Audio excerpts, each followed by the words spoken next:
Ralph Lauren, a brief biography. Ralph Lauren is an American fashion designer, entrepreneur, and philanthropist, who founded the iconic and world-famous Ralph Lauren brand, which is now a multi-billion-dollar business empire. Lauren's journey from being born into a lower-middle-class family in the Bronx, to being the founder and CEO of one of the most iconic and pioneering brands in the history of fashion, is often regarded as the definition of the so-called American dream. Ralph Lauren, born Ralph Lifshitz, was born on 14 October 1939 in the Bronx, New York City, to Ashkenazi Jewish immigrants Frieda and Frank Lifshitz, an artist and house painter originally from Belarus. Lauren was the youngest of 4 children. He attended the Manhattan Talmudical Academy and then later graduated from DeWitt Clinton High School in 1957 at the age of 18. After graduating, Lauren enrolled at Baruch College in New York City to study business but dropped out only after 2 years.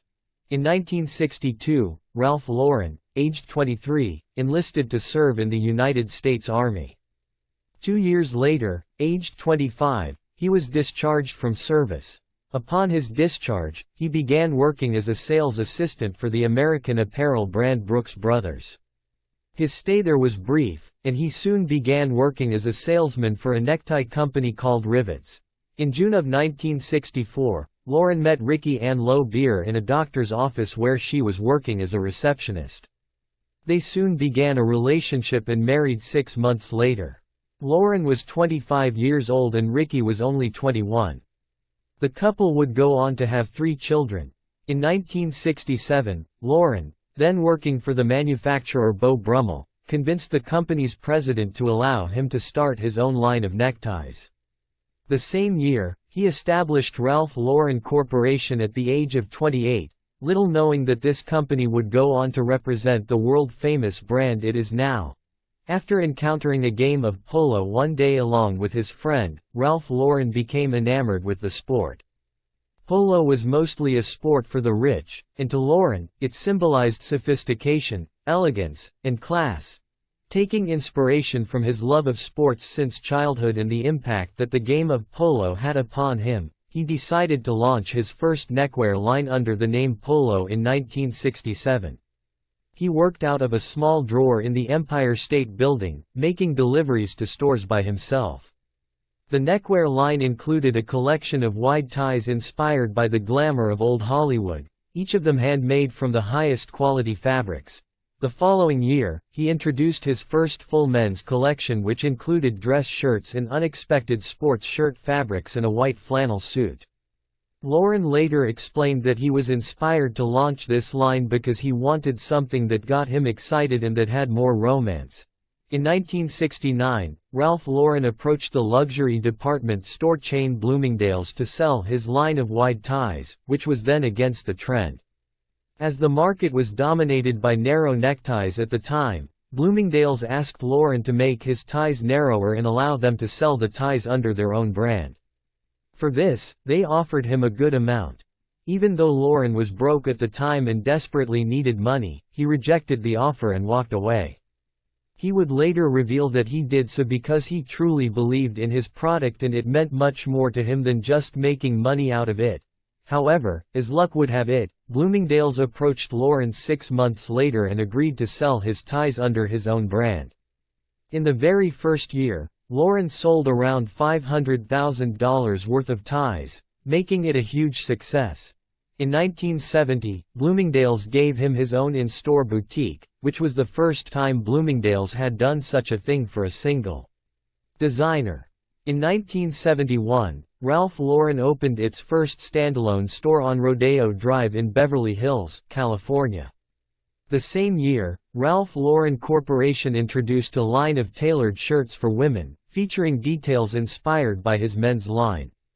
These shirts marked the debut of the now iconic polo player emblem embroidered on the shirt cuff. In 1972, the company launched a signature cotton mesh polo shirt in 17 different colors.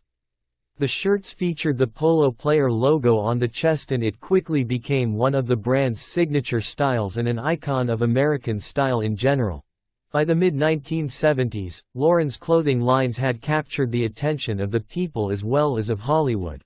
His designs instilled in people a sense of belonging and of being anything they wanted to be. They represented class and elegance. Being greatly influenced by movies, Lauren made clothes that looked like the ones that would be worn by movie stars in movies. For the first time, the customers felt as if they could dress the same way as the movie stars of the day. This spirit of old and new Hollywood that Lauren's clothes were imbibed with served to increase the brand's popularity and appeal.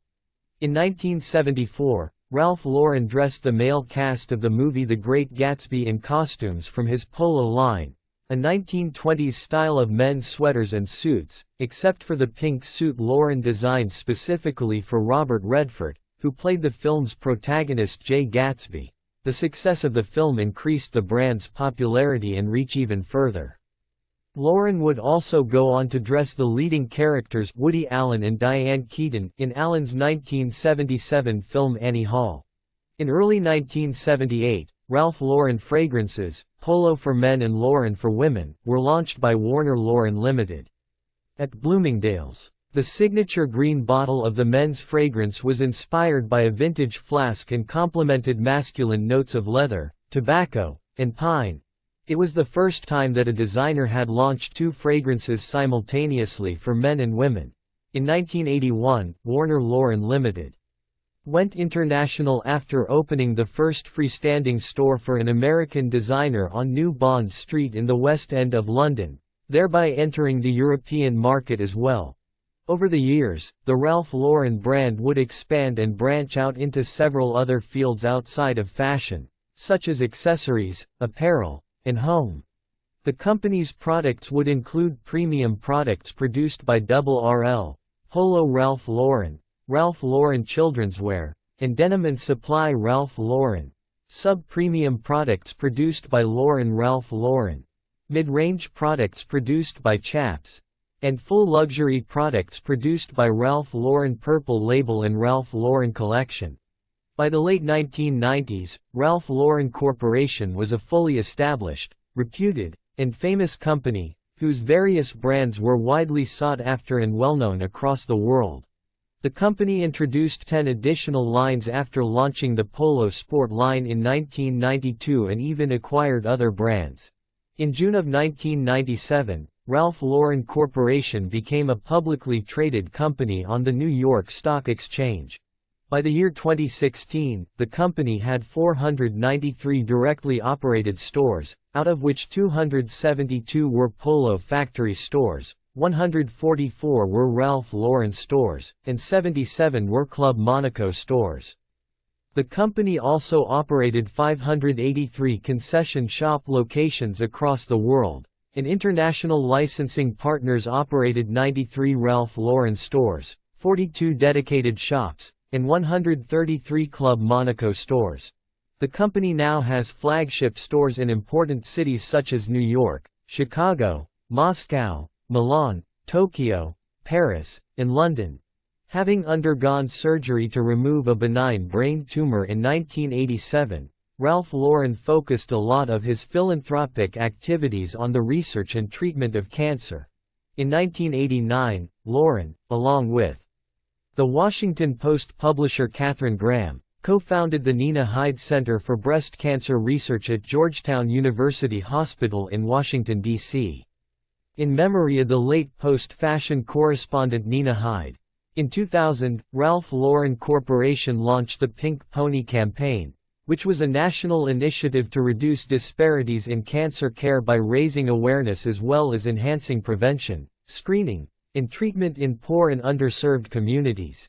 In 2003, Ralph Lauren, along with Memorial Sloan Kettering and North General Hospital in Harlem, established the Ralph Lauren Center for Cancer Care and Prevention in Harlem. In 2014, Ralph Lauren Corporation partnered with the Royal Marsden NHS Foundation Trust, the largest and most comprehensive cancer center in Europe, to develop a world-class breast cancer research facility, and in 2016, the company opened the Royal Marsden Ralph Lauren Center for Breast Cancer Research. In March 2020, the company donated over $10 million to the fight against COVID-19. Lauren, through his company and foundations, continues to undertake philanthropic activities in various other fields as well. Ralph Lauren is now widely regarded as an icon and pioneer in the fashion world. Often considered one of the most important and influential fashion designers in America, Lauren's work and legacy has put American fashion at the forefront of international fashion.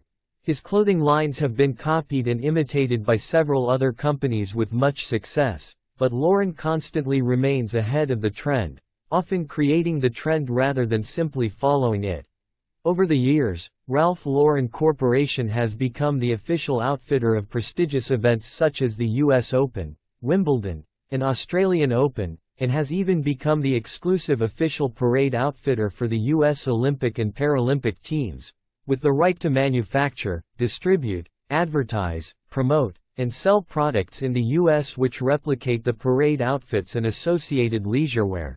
In November 2015, Ralph Lauren stepped down as CEO of the company but stayed on as Chief Creative Officer and Executive Chairman. The simple boy from the Bronx managed to create, nurture, and grow a small brand into a massive multi-billion-dollar business empire. The success of his enterprise saw him become a billionaire businessman with an estimated net worth of around $7 billion and one of the richest designers in the fashion industry. He managed to do all this because he had a dream he believed in, a passion for what he did, and the willingness to work hard in order to realize that dream.